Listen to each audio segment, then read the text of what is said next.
কুরবানির রক্ত জমিনে পড়ার আগে আমি আল্লাহ আমাদের কুরবানি কবুল করে নেই।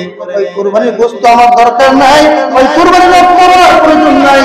তোমার পশু, তোমার জন্তুর গোশত তুমি নিজে খাও, শুধু আমি দেখতে চাই তোমার তাকওয়া কেমন হয়ে গেছে, আমার ইস্তেকামাত কেমন আছে, ইমানের বিশ্বাস কেমন আছে, আমাকে তুমি কতটুকু ভালোবাসো, ওই ভালোবাসাটা আমি দেখতে চাই। এজন্য আমি কুরবানির আদেশ দিয়েছি, যেমনি ভাবে হযরত ইব্রাহিম আলাইহিস সালামকে আমি দিয়েছিলাম।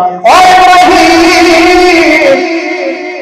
বলেন তো ভাই, ইসমাঈলকে জবাই করার যে ঘটনাটা ঘটেছিল পৃথিবীর পূর্বে কখনো ঘটেছে?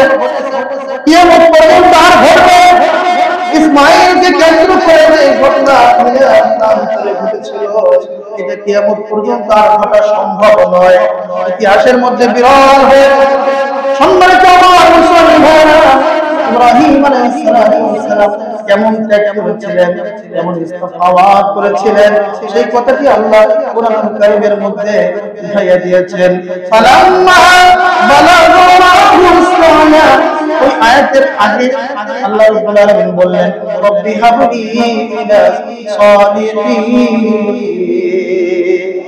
ইব্রাহিম আমার কাছে একটা সন্তান চাইলো, নেককার পুত্র চাইলো, আমি আল্লাহ দিয়ে দিলাম। দেওয়ার পরে ইব্রাহিমকে পরীক্ষায় ফেলাই দিলাম। ইব্রাহিম, ওই ছোট্ট বাচ্চাটাকে এবং তার মাকে সহ তুমি নির্বাসনে পাঠাইয়া দাও। কোথায়? মক্কা নগরীতে।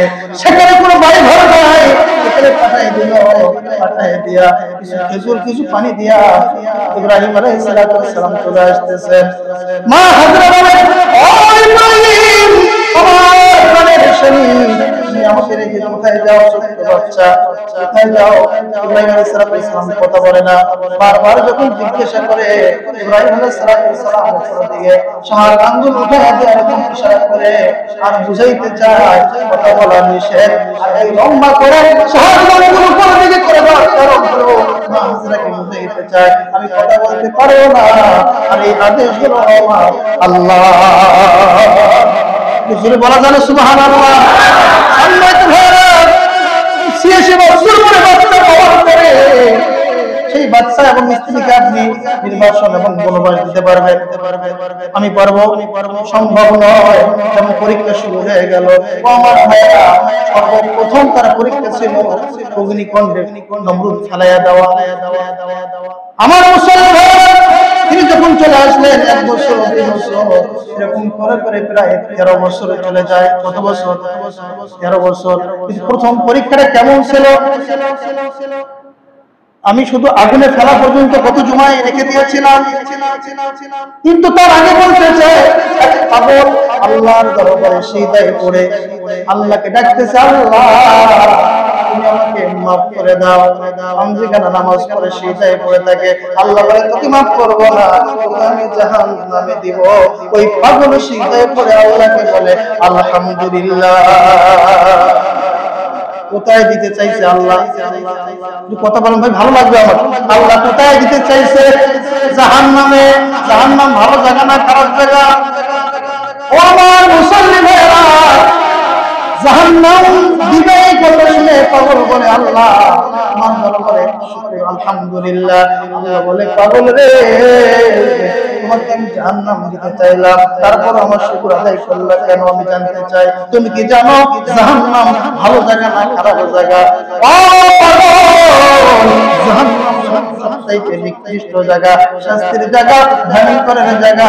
তখন পাগল ডাক দিয়ে আল্লাহকে বলে, ও আল্লাহ, তোমার ভালোবাসা যদি আমার দিলের মধ্যে থাকে, ওই জাহান্নামে গিয়েও আমি পাগল শান্তি পাবো।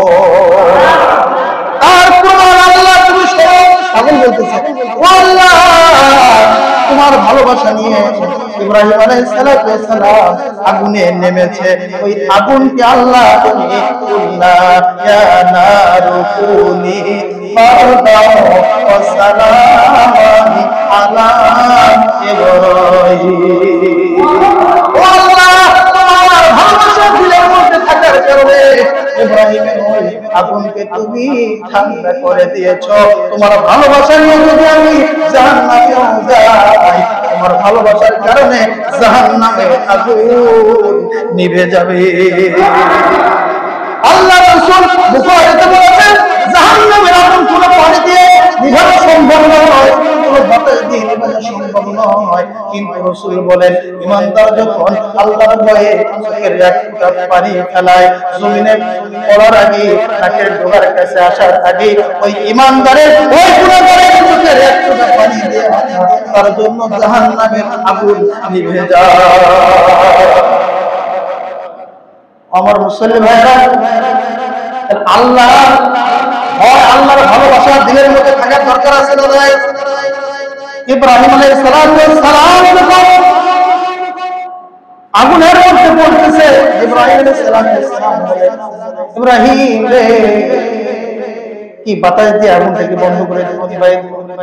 ইব্রাহিম আলাইহিস সালাম বলে, ইসমাঈল, জিবরাইল তুমি শক্তি কোথায় পাও? জিবরাইল বলে, ওই শক্তি আমার আল্লাহর পক্ষ থেকে আসে। সময় কিন্তু নাই, দেখেন আর 5 মিনিট, আমি সময় দেখে আমি আলোচনা বলে দিচ্ছি। সম্মানিত আমার রাসূল ভাইরা, এখনো পিছনে অনেক লোক বাকি আছে। আজকে মাসআলা বলতে গিয়ে 2 মিনিট পার হয়ে যাবে ভাই, ইনশাআল্লাহ। আমার রাসূল ভাইরা, ইব্রাহিম আলাইহিস সালাম বললেন, ও জিবরাইল, এমন বিপদের সময় আমার নিজের বাবা আজর সহ সকলে টাললো, আমার পৃথিবীতে আর কেউ নাই, তোমার সাহায্য আমি চাই না, যে আল্লাহর পক্ষ থেকে তুমি সাহায্য পাও সেই আল্লাহর কাছে আমি সাহায্য চাই। হাসবুনাল্লাহু ওয়া নি'মাল ওয়াকিল, নি'মাল মাওলা ওয়া নি'মাল নাসীর। ও জিবরাইল, আমার আল্লাহ আমার জন্য কষ্ট, আল্লাহু আকবার, যে আল্লাহ শক্তি দিয়ে তুমি আগুন নিভিয়ে দিতে চাও, ওই আগুন আমার আল্লাহ নিভিয়ে দিতে পারে।